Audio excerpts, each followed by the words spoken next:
heliosphere is that continuously changing volume of space that is defined by changes in the sun's magnetic field and solar wind.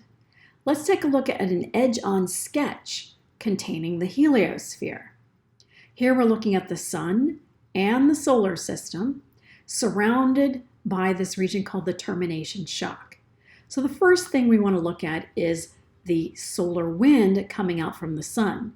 So this solar wind that's coming out will travel outwards at speeds much faster than the speed of sound, and then they'll abruptly slow down once they reach this termination shock. So this heliopause would be the limit that defines the heliosphere. Everything on the inside is the heliosphere. Now the second ingredient that we have to talk about in the changing heliosphere volume is the sun's magnetic field. So out here is another region that's defined called the bow shock. Outside is galactic cosmic rays that don't penetrate easily due to the influence of the sun's magnetic field.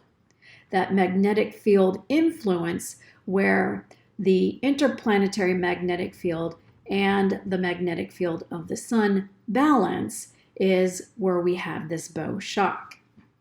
These regions define the limit to the heliosphere, which is continuously changing due to changes in the magnetic field and the solar wind. For example, the solar wind may gust one day and it pushes out the volume of space. And the solar wind may decrease one day and that volume of space will decrease in size. So that's one example of how the volume can change. So the heliosphere is not a set defined volume limit. It's a continuously changing volume of space that's defined by changes in the sun's magnetic field, where its influence stops compared to the interplanetary magnetic field, and the solar wind, the extent to where the solar wind has an influence.